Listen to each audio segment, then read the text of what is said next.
Welcome back, everyone. This is Dave from Corn Productions here to talk about The X-Files, Season 1, Episode 19, titled Shapes. The episode's description reads as follows. A creature, possibly from Native American lore, is suspected of killing a man, bringing Mulder and Scully to the Indian reservation where the attack occurred in order to uncover its identity. The episode was written by Marilyn Osborne. This is her only writing work on this series, though she would go on to work on Space Above and Beyond with James Wong and Glenn Morgan. The episode is directed by David Nutter. This is his fourth effort on the series. The episode originally aired on April 1st, 1994. April Fool's Day. Before going any further, I'll tell you a couple of things. One, this is not a spoiler-free podcast. If you haven't watched the episode, I highly recommend you go and check it out, and then come back and give me a listen. Secondly, if you're listening on one of the platforms that this podcast is now available on, please follow and feel free to check out my YouTube channel, Corn Productions, where additional content can be discovered. If you're already on my YouTube channel, please like, share, and comment, and subscribe to my channel. Last week, I indicated that I'm not exactly the biggest fan of this episode, and that remains true after watching it again for this rewatch. For one thing, I'm not really a fan of werewolf stories. Similarly with the genre-hopping Quantum Leap show that I regularly cover, there are occasionally subjects or subject matter that I am not particularly interested in. And that, unfortunately, is the case here with this particular episode of The X-Files that covers werewolves, which, again, I am not a big fan of. My other problem is that I've never really been thrilled with episodes of television that cover or have Native American characters in them. At best, the portrayal is cliched. At worst, it's disrespectful, and I'm thinking of a Saved by the Bell episode a long time ago. My biggest problem, really when it comes down to it, is the episode is kind of boring and forgettable to me. The Coveney is not in fine form here. He seems disinterested in the proceedings. You only need to look back at the previous episode, Miracle Man, to get an idea of what this man is capable of, because he had some really good, strong scenes in that episode. He's better than what he does here. And for that matter, Anderson is only mildly better.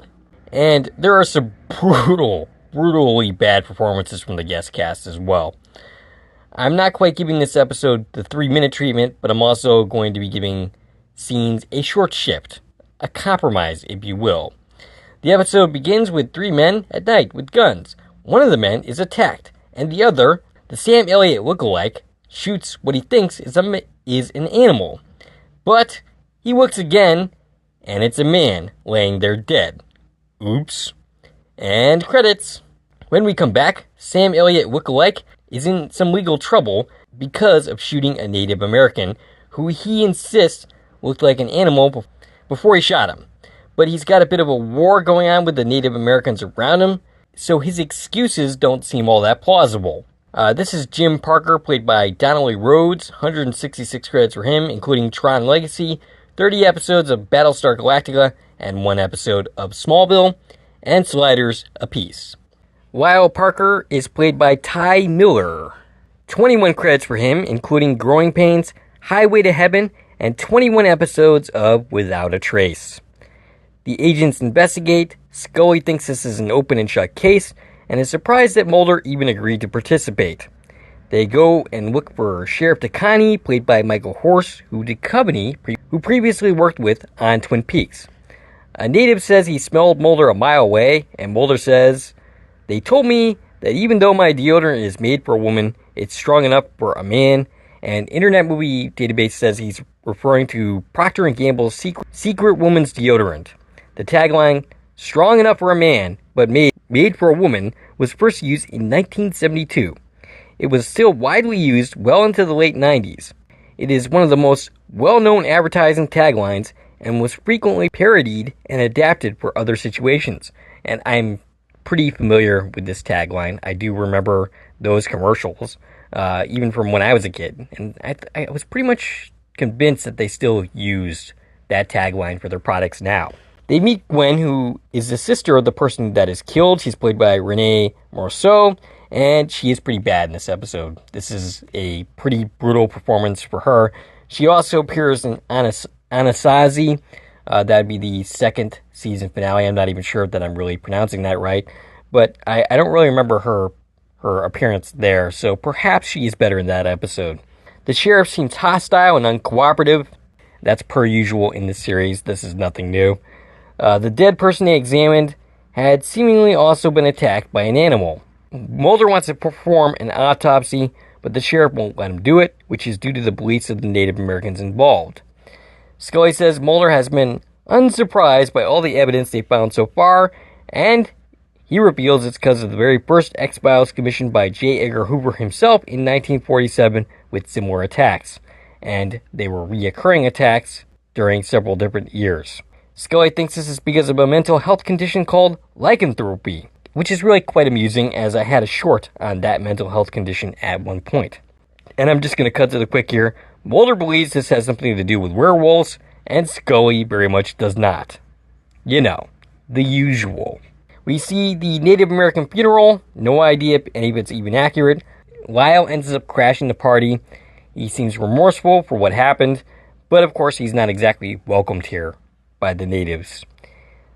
The Sam Elliott lookalike is attacked by something and is seemingly ripped to shreds, and oh, he dead. Very, very dead. I'd shed tears, but I don't really care about him, nor anybody else in this episode, really. Meanwhile, Lyle is wearing a blanket, and he heads to the hospital with Scully. The sheriff says he thought it was over, and he doesn't exactly elaborate as to what that is when he's questioned by Mulder. And he says he can't tell them what he was afraid they would find, but he can take them to someone who can explain it.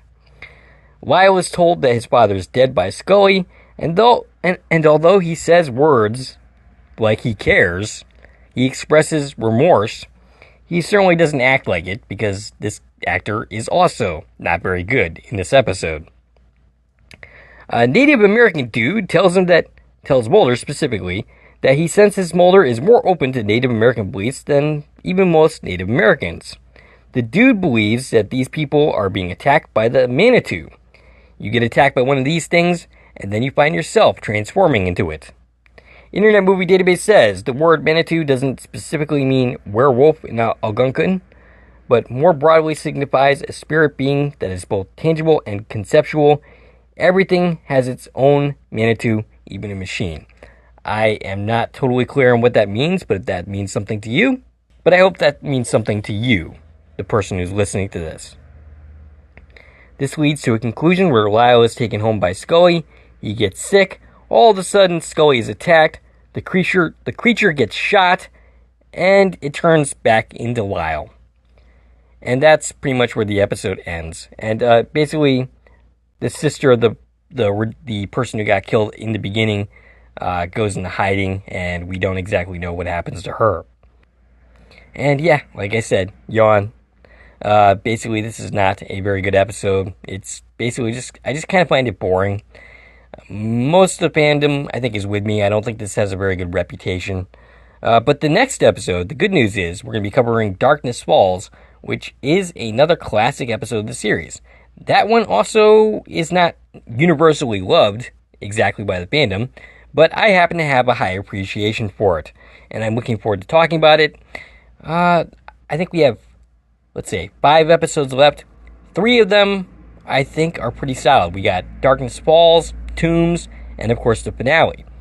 Also in there somewhere is Born Again, which is a Howard Gordon and Alex Gonza effort, which means I'm probably not going to like it, as I typically do not like that pair. Though Howard Gordon by himself, I think, did a pretty good job with Miracle Man. Anyway, that's all I got for you for this video. If you like this video and want to support the channel, there are a number of ways to do so. You can follow me on Twitter at Core Productions. You can join one of my Core Productions Facebook pages. You can buy something from the Core Productions store on Zazzle. You can buy me a copy. You can join the Core Productions membership for 99 cents a month. And of course, you can like, share, and comment on this video, as well as subscribing to my channel. This is Dave from Core Productions, signing off.